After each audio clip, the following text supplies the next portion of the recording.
Daisy was determined to have the final say. She wanted to win the argument, to drive her point home, without realizing the weight of her words.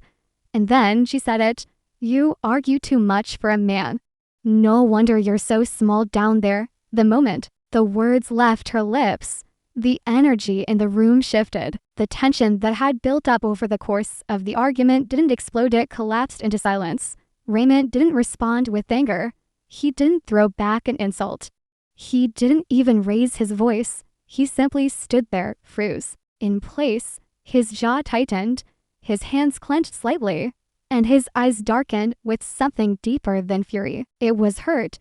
It was humiliation. It was a wound she had unknowingly ripped open.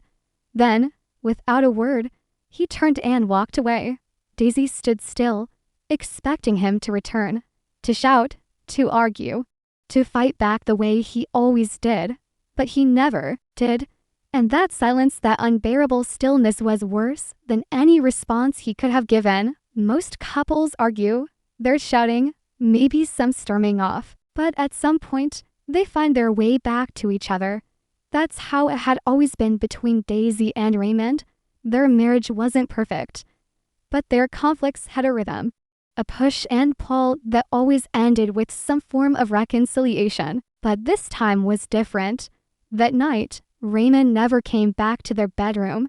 At first, Daisy thought he just needed space, that he was cooling off.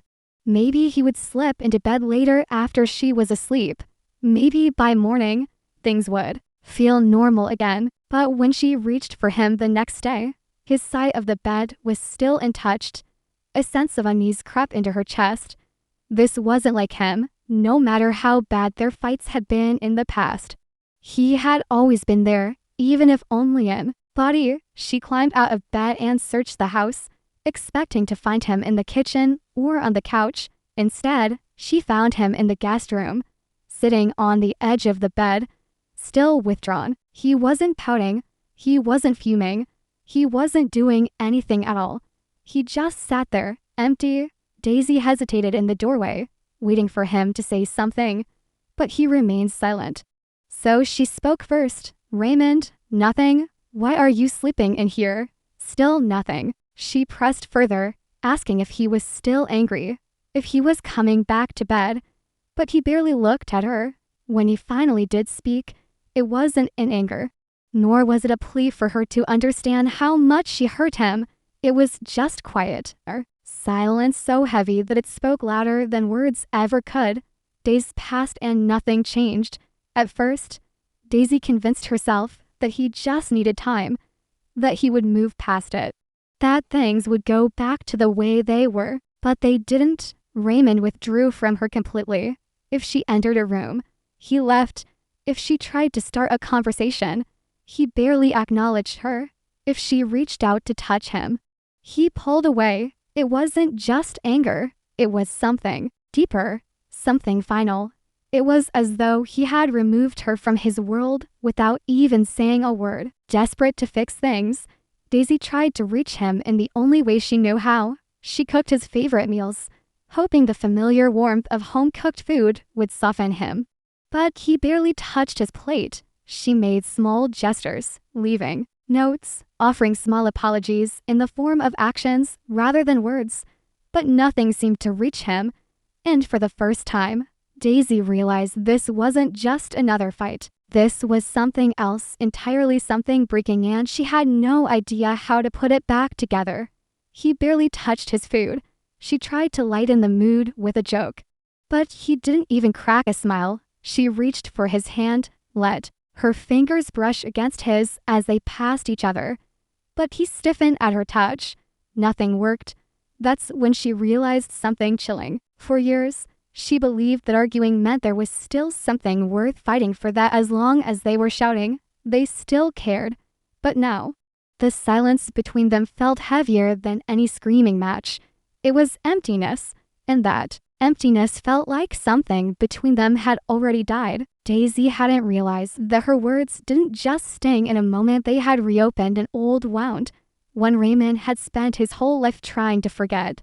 Raymond had always been self-conscious about his size, but it wasn't something he talked about.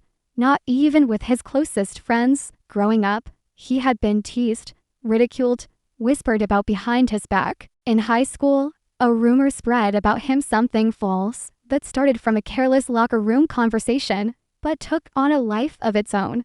He could still see the look on the face of the girl he had a crush on when she heard it, not anger, not pity, just indifference, as if he had ceased to exist in her eyes. That moment followed him into adulthood. No matter how much he tried to bury it, the insecurity lingered beneath the surface. His last serious relationship had ended in the worst way.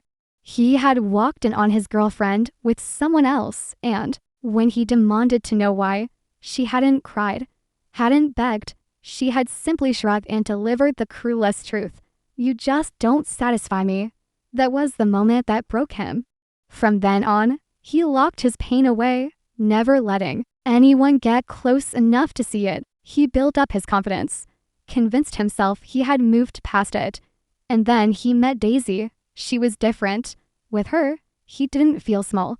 He didn't feel like he had to prove himself.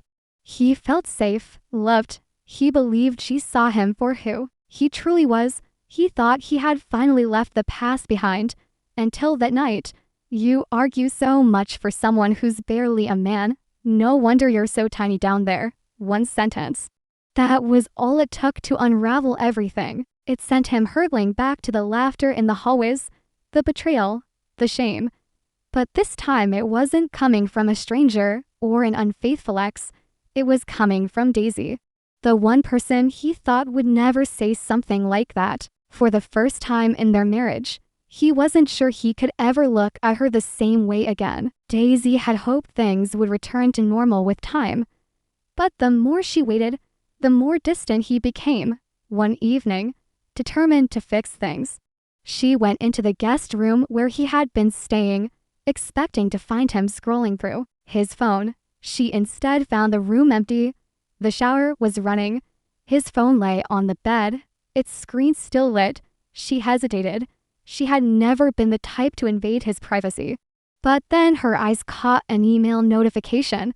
Subject: regarding divorce proceedings. Her breath hitched. Divorce? No, this had to be a mistake, a misunderstanding.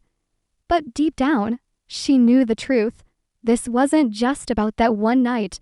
This wasn't about a single cruel remark. Raymond wasn't just angry. He was planning to leave her. When he stepped out of the bathroom, she was already waiting, her heart hammering. "Are you really thinking about divorcing me over one argument?" she asked, her voice barely above a whisper. For the first time in weeks, he looked at her, but there was no anger in his eyes, not even sadness, just nothing. When he finally spoke, his voice was eerily calm. "You think this is just about that night?" That was the moment she understood it wasn't just the insult. It was everything. The unresolved fights, the growing distance, the wounds they had ignored for too long. That night had been the final blow. But their foundation had already been cracking. Desperate, Daisy did everything she could to make amends.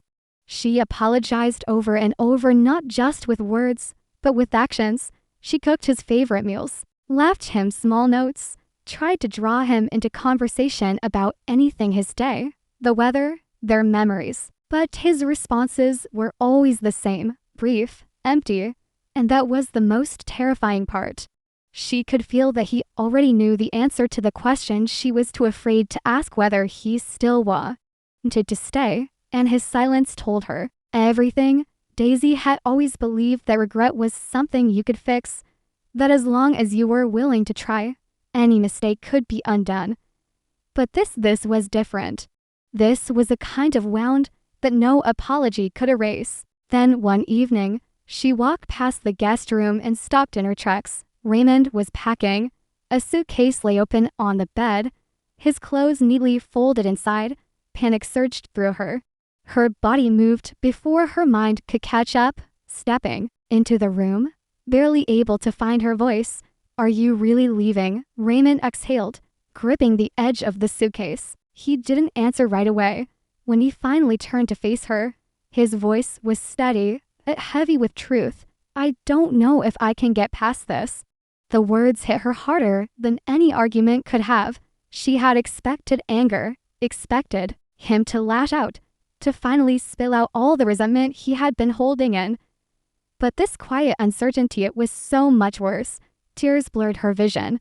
She didn't care about pride anymore. "I love you," she choked out. "I messed up. I wish I could take it back. But I can't. Just tell me what to do." For the first time in weeks, something flickered across his face: hesitation, conflict. Something other than emptiness. He was silent for a long time before he finally said, "You can't take back what you said, and I can't unhear it." Her heart sank. But then he added, "But maybe I don't want to walk away. Not yet." It wasn't forgiveness. It wasn't a promise. But it was something, and for now.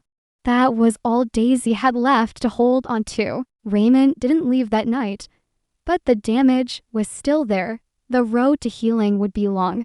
And Daisy knew that some wounds wouldn't fade overnight. The real question was, could their love survive?